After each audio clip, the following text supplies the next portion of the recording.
भूपेंद्र सिंह हुड्डा ने रोहतक का गढ़ बचाने के लिए ऐसी रणनीतियां बनाई हैं जिससे कि दीपेंद्र हुड्डा चुनाव जीत जाए। भूपेंद्र सिंह हुड्डा को भी पता है कि अगर रोहतक जीता तो प्रदेश जीत लिया, अगर रोहतक हार गए तो प्रदेश हार गए। यानी कि भूपेंद्र सिंह हुड्डा की जो पकड़ है वो रोहतक की वजह से पूरे प्रदेश में है। नहीं तो उसका जो जैसे जर्सी उधड़ती है ना, उस तरीके से रोहतक से उधड़ना शुरू, और भूपेंद्र सिंह हुड्डा की जो सियासत है वो खत्म हो जाएगी। इसलिए रोहतक जीतना जरूरी है। तभी तो उन्होंने राजकुमार सैनी से लेकर के आम आदमी पार्टी से गठबंधन और समर्थन किया। तो वहीं सतपाल ब्रह्मचारी से भी उनको यानी कि क्या फायदा होने वाला है। आज भूपेंद्र सिंह हुड्डा के रणनीति का राज हम खोलेंगे कि रोहतक को बचाने के लिए, रोहतक का गढ़ जीतने के लिए भूपेंद्र सिंह हुड्डा ने क्या कुछ प्लानिंग की है।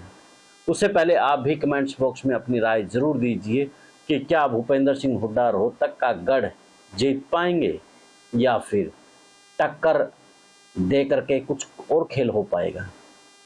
कमेंट में राय के साथ चैनल को फॉलो, शेयर और सब्सक्राइब भी कर ले, और वीडियो अच्छी लगे तो कमेंट करने के साथ में जो व्हाट्सएप पे लिंक भी जरूर भेज दें। सभी को नमस्कार, राम राम। मैं कुलदीप खंडेलवाल, दावी से प्रेम न्यूज और हरियाणा न्यूज फ्लैश। चुनाव जीतने के लिए 36 तिगड़म करने पड़ते हैं, हजारों रणनीतियां बनानी पड़ती है, उसके बाद कहीं ना कहीं जाकर के चुनाव जीता जाता है।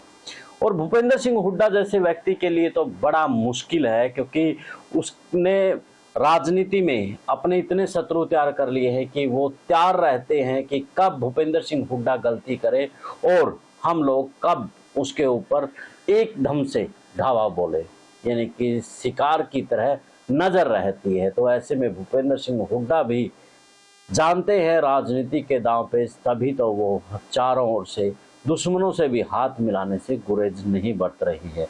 उन्हें पता है कि छोटे दुश्मनों से हाथ मिलाएंगे तभी तो बड़े दुश्मनों से टक्कर दे पाएंगे। ऐसा ही कुछ हाल फिलहाल की राजनीति में हुआ, जब राजकुमार सैनी ने समर्थन दिया और सीधे तौर पर कहा कि भूपेंद्र सिंह हुड्डा का इसमें बड़ा योगदान है।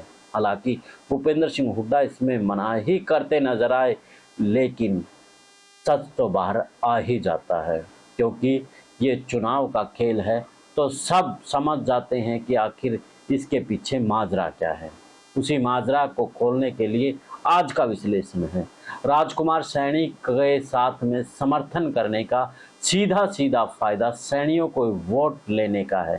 जाट आरक्षण को आप भूले नहीं होंगे, क्योंकि उस वक्त जो जाट और नॉन जाट की खाई के बीच रोहतक लोकसभा में भूपेंद्र सिंह हुड्डा के लिए बड़ी एक दरार पड़ गई थी। वो अलग बात है कि उस खेल के बाद कहीं ना कहीं भूपेंद्र सिंह हुड्डा के पास जाट समाज की और ज़्यादा सक्रियता हो गई थी, लेकिन जो नॉन जाट है वो खास तौर पर भूपेंद्र सिंह हुड्डा से और ज़्यादा रुष्ट हो गया था। भूपेंद्र सिंह हुड्डा से खास तौर पर सैनी समाज बेहद ज़्यादा और रुष्ट था, क्योंकि रोहतक के अंदर सैनियों को सबसे ज़्यादा टारगेट किया गया था। उनकी दुकानें जलाने के साथ में उनके घर पर हमले किए गए थे। सैनी मोहल्लों में खास तौर पर उपद्रवियों ने खूब तांडव मचाया था। सैनियों में इस बात को लेकर के आक्रोश था और 2019 के चुनाव में उन्होंने अपना आक्रोश भी दिखाया। दीपेंद्र सिंह हुड्डा और भूपेंद्र सिंह हुड्डा की लगातार मेहनत तब विफल हो गई जब वो महज 7,000 के लगभग से चुनाव हार गए। अब की बार वो सैनियों से नाराजगी मोल नहीं लेना चाहते, तभी तो राजकुमार सैनी के साथ में उन्होंने हाथ मिलाया है। जो सैनियों का जो वोट है वो लगभग 80,000 के आसपास है। अब आप समझ ही गए होंगे कि 80,000 की जो संख्या है वो कोई मामूली संख्या तो है नहीं।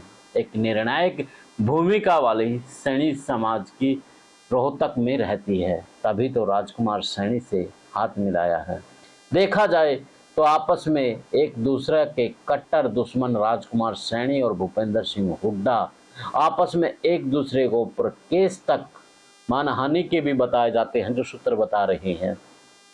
तो इतना कुछ होने के बावजूद भी सैनी से गठबंधन करने के पीछे 2024 का गढ़ जीतने की भूपेंद्र सिंह हुड्डा का रणनीति का हिस्सा है। इसके बाद बात करें आम आदमी पार्टी की, तो आम आदमी पार्टी से भी गठबंधन करना भूपेंद्र सिंह हुड्डा की सियासी मजबूरी थी, क्योंकि उन्हें रोहतक का गढ़ जो बचाना था। राजकुमार सैनी के बाद अगला खेल आम आदमी पार्टी से खेला, क्योंकि रोहतक दिल्ली से सटा लोकसभा क्षेत्र है। तो कहीं ना कहीं जो आम आदमी पार्टी की फैन फॉलोइंग, कार्यकर्ता, नेता, पदाधिकारी सब है, वो कहीं ना कहीं भूपेंद्र सिंह हुड्डा के लिए काम करते नजर आएंगे। तभी तो उन्होंने आम आदमी पार्टी के लिए कुरुक्षेत्र छोड़ दिया।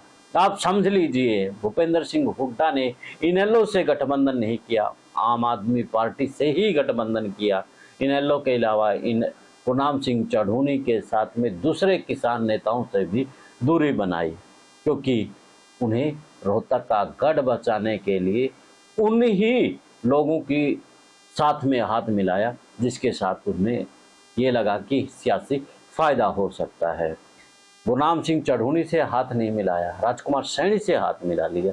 तो आप समझ सकते हैं, क्योंकि उन्हें पता है कि जो जाट वर्ग है कहीं ना कहीं वो उसके साथ ही है।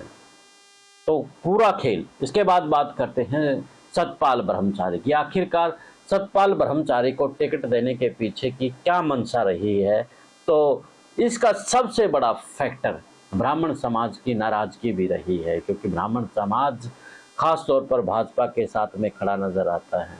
तो अब 1 और 11 करने हैं, तो ब्राह्मण समाज के लिए भी उन्हें अपनी लगती ही सीट है सोनीपत से सतपाल ब्रह्मचारी को टिकट दिलवाई, जिसका यानी कि एक राजनीतिक का सूत्र है। लोकसभा सीट का अगर फायदा लेना है तो पास वाली के कास्ट फैक्ट कहीं ना कहीं अपनी खुद की लोकसभा सीट पर भी असर डालते हैं। ऐसे ही तो भाजपा करती है।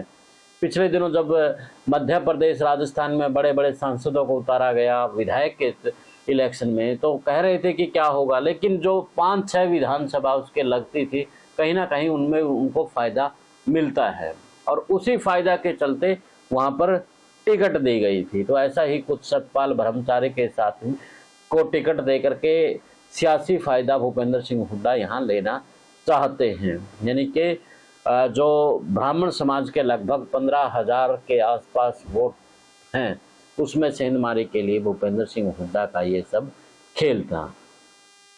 तो भूपेंद्र सिंह हुड्डा ने रोहतक का किला जीतने के लिए अपना पूरा सिस्टम इस वक्त लगाया हुआ है। दीपेंद्र हुड्डा की हाल फिलहाल बड़ी कड़ी टक्कर इस वक्त बताई जा रही है। तो इस बीच देखना दिलचस्प रहेगा कि दीपेंद्र हुड्डा, भूपेंद्र सिंह हुड्डा की इतनी रणनीतियों के बावजूद क्या वो चुनाव जीत पाएंगे या फिर नहीं। ये समय के गर्म में है हाल फिलहाल। आप भी हमारे वीडियो पे कमेंट करके बता सकते हैं। चैनल को फॉलो, शेयर और सब्सक्राइब भी कर दें। दें इजाज़त, मिलते हैं एक नए मुद्दे, नए विश्लेषण के साथ। जिंदाबाद।